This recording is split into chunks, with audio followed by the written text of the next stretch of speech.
I'd like to talk a little bit about technique, a little bit.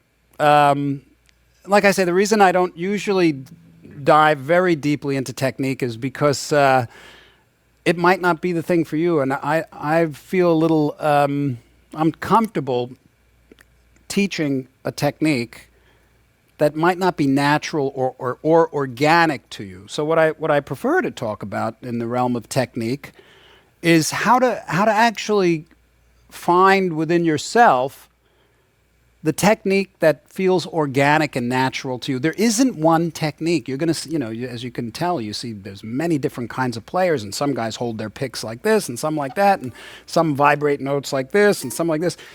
Now, there are certain things, bad habits that you can get into that I can talk about, but really, opening yourself up to your own instincts is the best way to discover the best technique for you.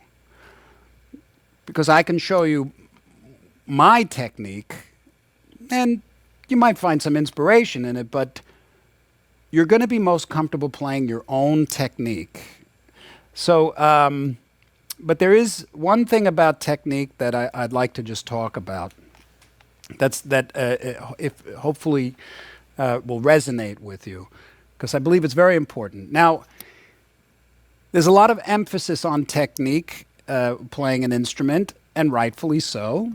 But really, the level of technique that you need is based on what your needs are to express yourself.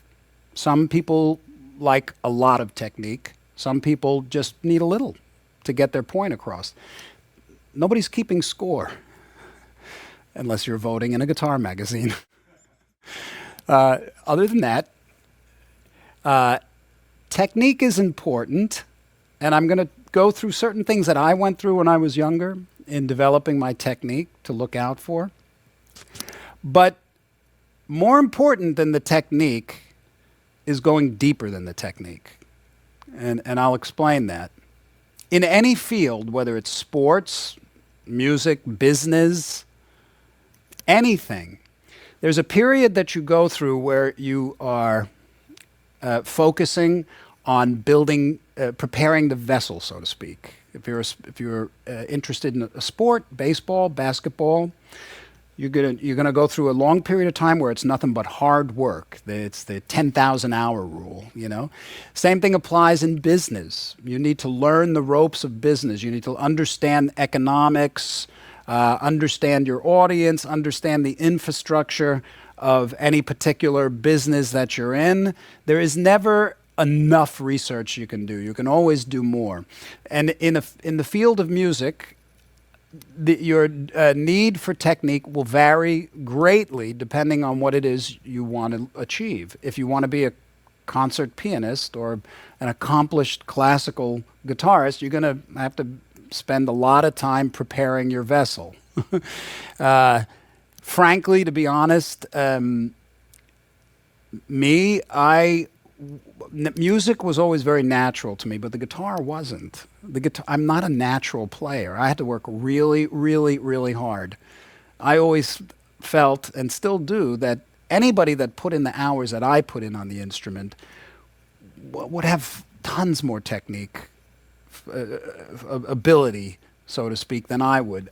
I was a very slow learner, but I loved it. And that's the thing. It never feels like work when you're following your dream. When there's passion eliminates time. Passion puts you into a timeless dimension of now, and there's no work in it. I loved every minute of those hours upon hours upon hours of preparing my technique, year after year, and still. But there comes a time in every creative person's life, and when I say creative, everybody's creative. I don't discount anybody in any field whatsoever, because anything you do, there's a creativity to it, anything. So there comes a point, though, where let's just say you've mastered the technique. You have the ability of Tiger Woods or the chops of Segovia, or you've gotten to a technical place in your playing where whatever you really want to play is virtually effortless. It just flows easily. There's no thinking. There's just confidence and command. That's what those 10,000 hours bring you. And it doesn't have to be 10,000. If you want to be a virtuoso, maybe it's 30,000 hours. I don't know. But the bottom line is there comes a point where all of a sudden something starts, it goes from feeling like you have to work at it to something that feels natural. Now, this is where you got to keep pushing, keep pushing, keep pushing. Be patient. Enjoy every little. The way that you stay patient without getting frustrated is, instead of getting mad at yourself because you're missing something, you rejoice in every little accomplishment, like I mentioned before. That keeps the momentum going, and the momentum is passion. Passion is momentum. You know, it's just that feeling of, yeah, this is just, I love this. This is great. I just like this. You know, I want to do this. I want to do this with somebody, whatever it is, you know. There's just that feeling of freedom and enthusiasm, and that's passion, really. It's kind of like, and it's difficult because a lot of young people feel they don't feel that passion, and it worries them. It concerns them that they don't have a passion for something. In terms of that, passion is completely overrated. It's not something that is this burning desire for. It's just a real sweet kind of enjoyment. It starts out as something, your passion can start out as something as simple as, yeah, I want to do that. I want to do that, yeah. And then you start getting into it, and then you find the enjoyment in it, and there's a little payoff, and it's almost like okay, this is maybe a corny analogy, but if you close your eyes and you smell a rose or a flower, there's this moment, a very faint moment where there's no thought in your mind at all, only the intoxication of the fragrance, right? You just feel it, and there's that moment when it's like, ah. That's like passion. It's a momentary excitement for something that then develops momentum. But sometimes you got to start slow. Don't beat yourself up because you're not passionate about something. Passion comes with the right attitude and enjoyment in what you're doing. Developing your technique is easy then. It's fun. But like I said, then comes a time where you have to go deeper than the technique. The technique is just your tool. It's the letters in the alphabet to a poet. It's not the poetry. It's important. It's vitally important. Can't have poetry without letters. But the letters in and of themselves are not the poetry. The notes in and of themselves and your ability to play them beautifully and flawlessly or whatever, chord, whatever it is not it. It's the combination.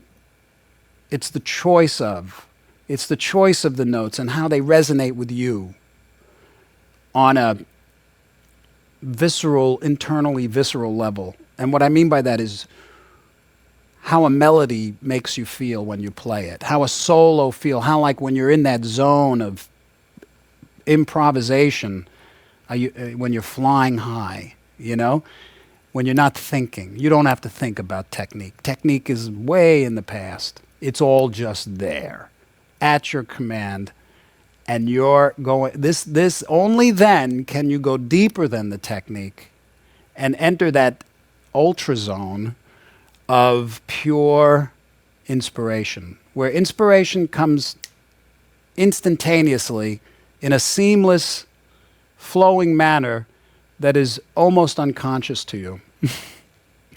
It just happens, and the deeper you go, the more present, the more present you are with what you're playing, not in thinking of technical terms, but just in the ability to be present with what you're doing, meaning listening, observing, and allowing your imagination to flow into what you do.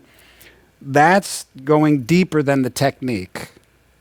And that's something that now that I've told you this, you can experiment with it. But you need to get something to a point where you don't have to think about the mechanics or the academics of it. So that's my spiel about technique. 2 levels to technique. 1, the external hard work, focusing, getting it right, making sure the notes are clean, all the things that go into developing the technique you like and working on them until they're really bulletproof. And then going deeper, where the technique is simply just at your disposal, but it's not the music. When you go deeper than the technique, when you're playing only in the mindset of a technical level, you will sound mechanical. You might sound fascinating, because technique can be fascinating, but there's no depth in it if you don't go deeper than the technique. You'll just sound like a fascinating player. And if that's what you like, that's fine. Remember, there's no rules. You can be whatever you want on the instrument, and being fascinating technically is wonderful. But to go deeper takes a whole different set of brain muscles.